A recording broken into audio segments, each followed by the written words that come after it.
Ralph, good to see you. Hey, Good to Katie, see you just hit the again. record by, realized I hadn't hit record. So yes, good to see you. Yes. So, what are your thoughts on moving forward with clarity? How do we get to a place of clarity when there's so much information and so much activity that we perceive that we have to do? And how does that take us away from our goals? And how can we get back on that track, feeling good and confident, and clear about what's next for us? You know what I think and how we like to play is, you with your book, Pure F and Magic, and our idea of our way of being is beyond limits. And what I notice, I'm lucky enough to have almost a 12-year-old. He's turning 12 soon, and a 6-year-old, and they have a different view of how life is going and what they're going to do. And so I won't give their heartfelt desires, but it's at the highest level of playing in the world. And I think somewhere along the way we start to settle and think we can't do this and we think we can't do that. And so what I do, and what is kind of cool, it could kind of bum you out if you realize you're not where you thought you would be at this point in your life, but is to really sit with this stillness and then and think, how do you want to live your life? It is like the last 3 months of the year, and it's the what is it called coming up? The equinox? Equinox. Equinox, yeah.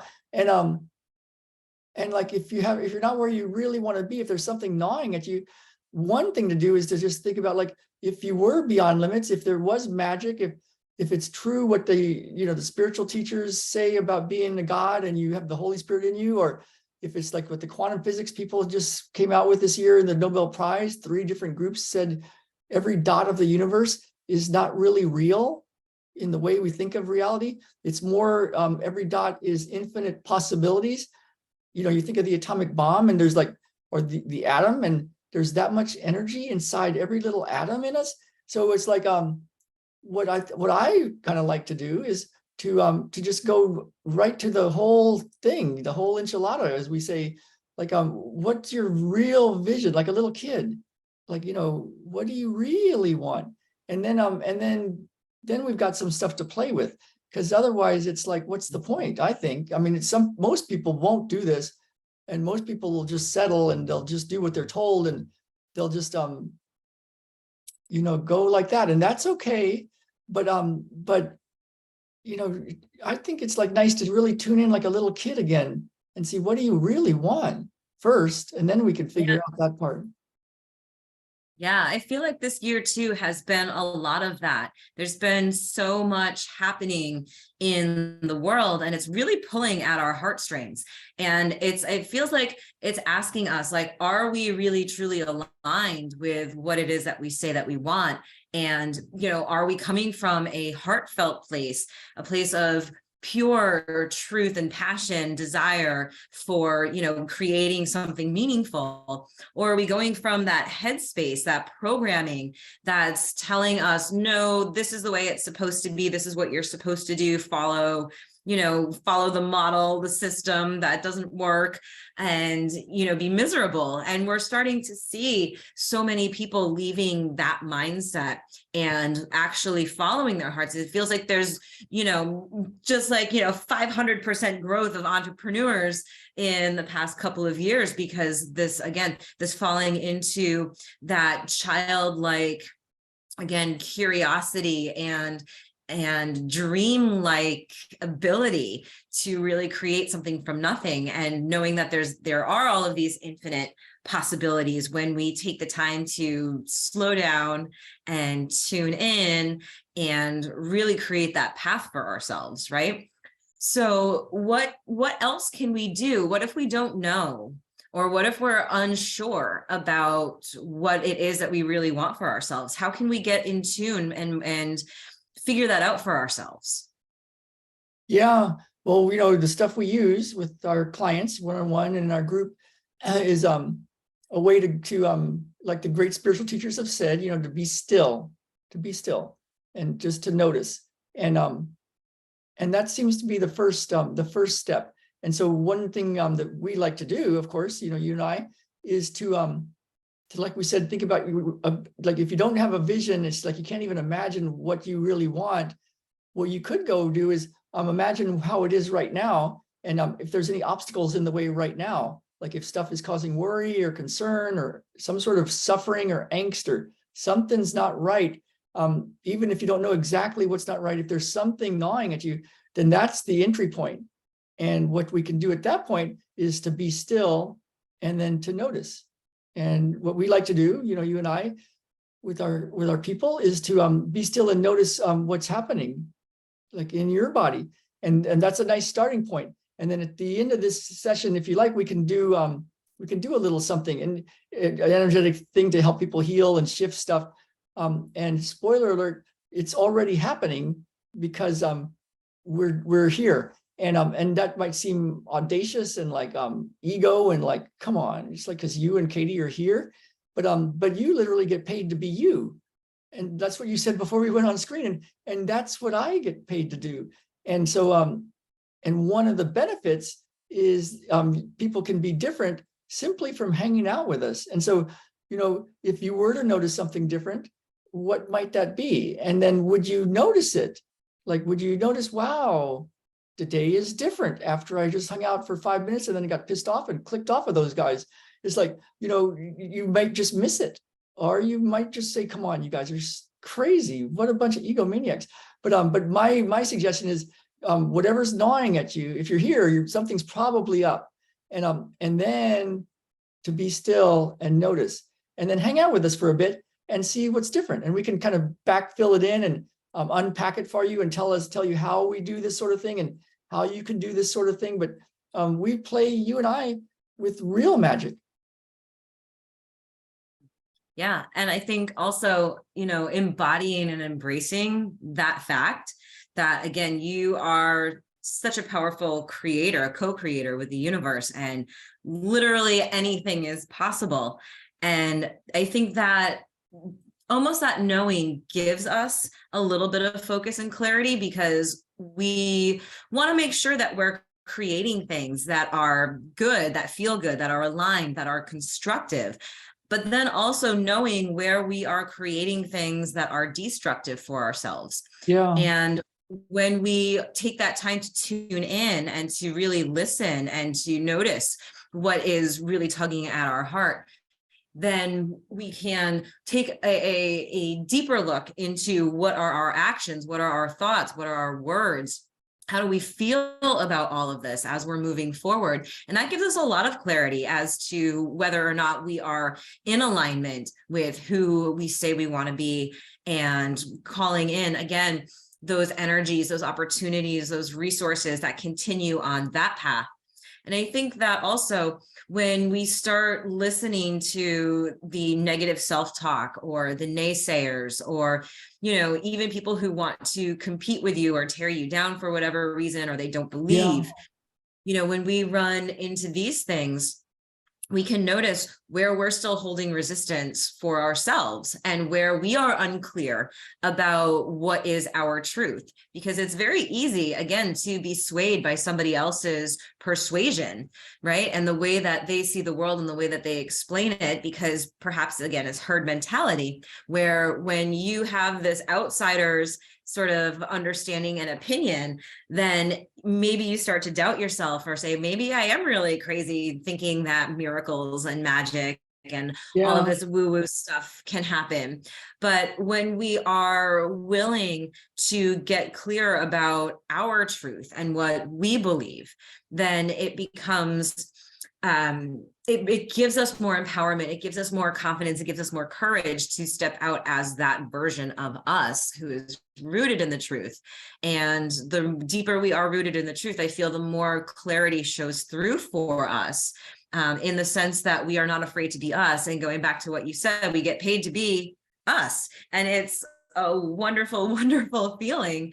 And we don't often think that that's an actual possibility, right? Who goes around saying, oh, I just want to get paid to be me, right? But when we have that understanding, then it can become very clear what our next steps are, what actions we can take, because it makes us more us, and it allows us to shine through even more. So I believe, when it comes to figuring out, well, what do I need to be clear on? It's just about noticing, well, what makes you light up? What feels good? And what do you need to do in order to release the resistance around having that good feeling show up for you all the time? Yeah. So, Ralph, is there anything in there that Oh, there's so you much in want to there. add? And like, it's so much like, yeah, because it's what I'm noticing right now is like, it feels like you're talking about your heart, or what does your heart really know? Like, your heart already knows the truth, and it knows when you're getting told the not truth. And one possible place that the not truth is coming in is in that little cell phone. If you're always like, checking your email and looking to see who hearts and likes your stuff, and you're always concerned about what other people think about you. We all have this a bit of the herd mentality, because to belong to a herd keeps you alive in the instinctual model of being an animal. But and so to step out of that can feel very uncomfortable. But the problem with it is, like, I was talking to one of my friends this last few days about truth and about changing things, and it's like there's so much that it just doesn't, people don't want to change because of their ego.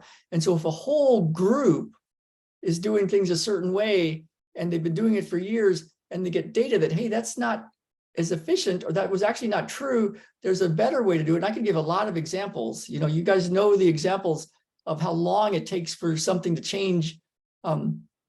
Simple one is it took like after they found out lead was not good for children, lowered IQ, it took more than 10 years to get it out of the gasoline at that point, after they already knew. Because there was so much of like, no, we don't change, this is how we do things. And it seems like and then the whole group tends to keep that because it feels comfortable. And somebody goes and does something different, like, hey, let's take lead out of the gasoline. It makes the group really uncomfortable, because you're doing something that's not what the group does, even though they're getting data that, hey, but it's not a good idea. So it's like, so what do? Do you just do what, you've been told, and follow along and just hope somebody else does something to like, create a change to like, for example, take lead out of the gasoline? Or do you start to like, do something to play in the world that actually works better? And the heart is the place to go look for that. And when you have a problem, an obstacle, an angst, something that's gnawing at you, there's something you can find in you, and that's where we go heal it. And then you can decide, are you going to do something? Like, what do you want to do? And if it's uncomfortable, you don't have to do it. But if you did get to be you and do what you're here to do, that could be pretty cool. Most people won't do that, but the ones that do, that's who we're talking to, because there is a way to clear this stuff and use these obstacles as your way to do what you really get to do and be you. So I don't know. That discomfort is part of the growth. And I think that's what keeps a lot of people playing small, is there's just that fear of feeling those uncomfortable feelings. And there's all of this doubt that goes through our minds, like, what if I fail? Or what if I can't do this? Or what if everybody hates me after I do this? And we get so caught up in, again, what you were saying about caring what other people think. And that clouds our clarity. That doesn't allow us to focus on what we need for ourselves and how we can create what we need. It takes our focus on what other people need. And it takes our focus outside of us, looking for all of that validation. And that does not give a clear pathway for us to walk down, because it's not our path, right? It's the version that somebody else created for you based on their perceptions. And it's, again, we feel like we have to bend ourselves and contort ourselves to fit into that box of limitations and go down that path that someone else created for us. When again, if it doesn't align, then we end up feeling disappointed or discouraged, or again, not able to do what it is that we really want to do or what we came here to do. But when we say, you know, that's your perception, that's your vision, this is mine, and I'm going to be focused on what I need so that I can get the clarity in order to see the next steps on my path, then we anchor in our ability to, again, hone that power that we have and call in that co-creator juice to really manifest crazy, amazing things that leave other people just, you know, with their jaws on the floor saying, how did you do that? And when you say, I didn't follow the traditional path, I chose to follow what felt good for me, you know, what's the response that we typically get? Oh, it can't be that easy. Like there must have been some sort of secret trick that you were doing, but it really is that simple.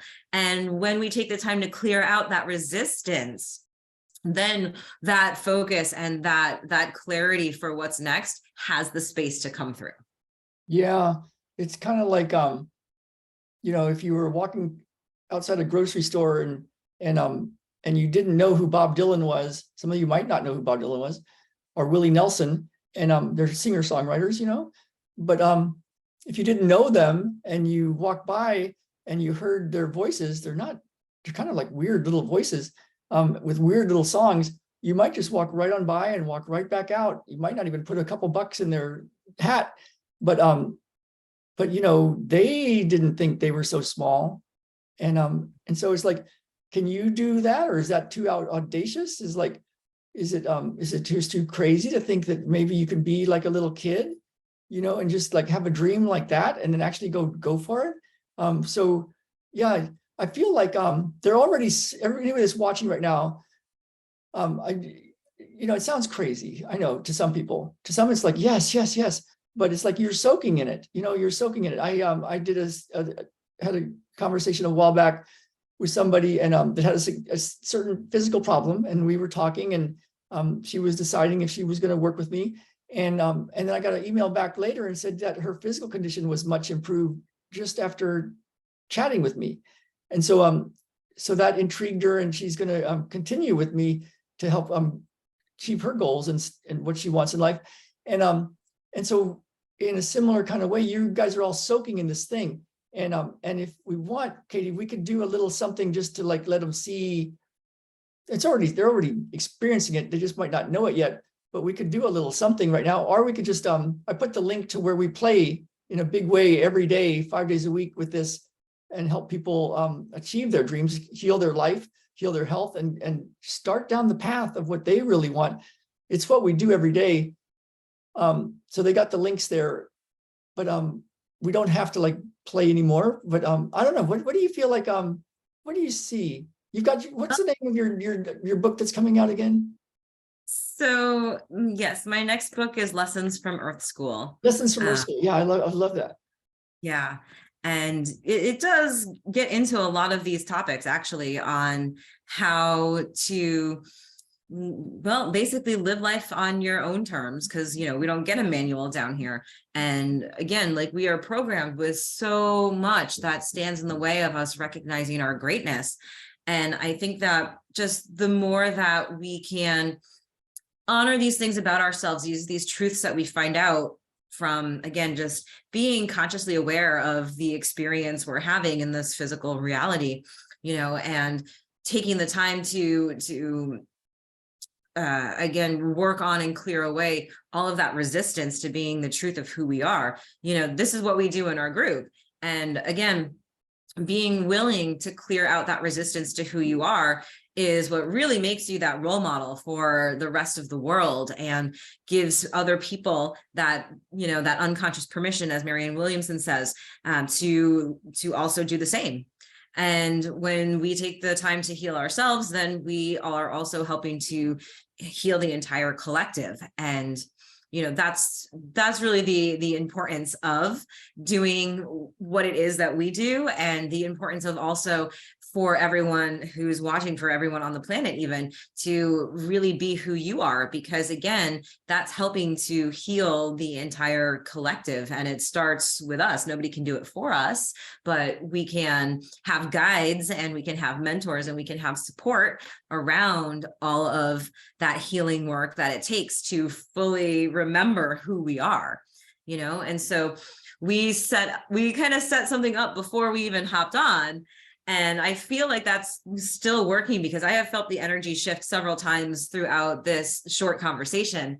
Yeah. So it's, again, and even in that equinox energy that we're feeling, and Libra season coming up as well, like there's big shifts that are just waiting for us. And some of them, they're going to come and hit us like a tidal wave. It's coming anyway. You can't stop it. So why resist it? It's almost like, okay, just throw the towel in the air and, go for the ride. Ride the Yeah. wave. That's a good way to put it. Yeah.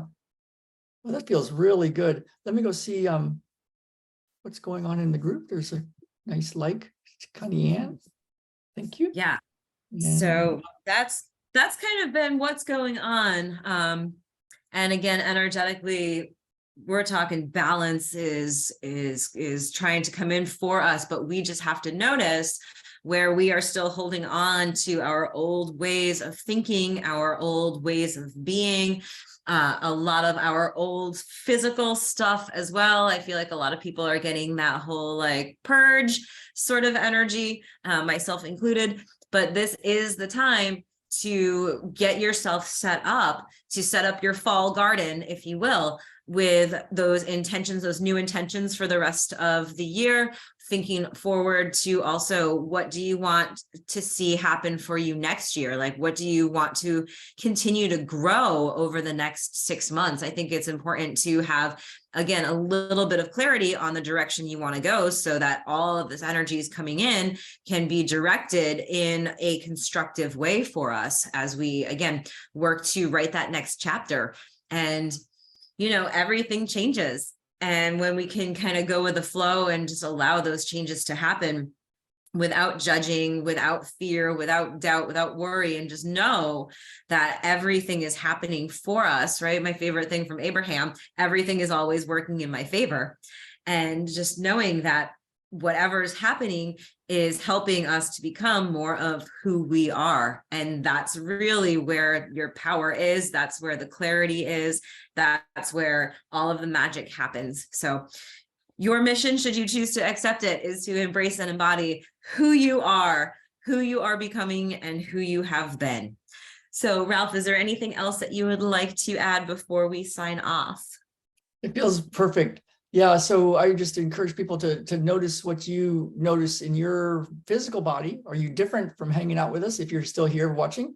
And even if you're watching after the fact, and then just notice what's different over the day.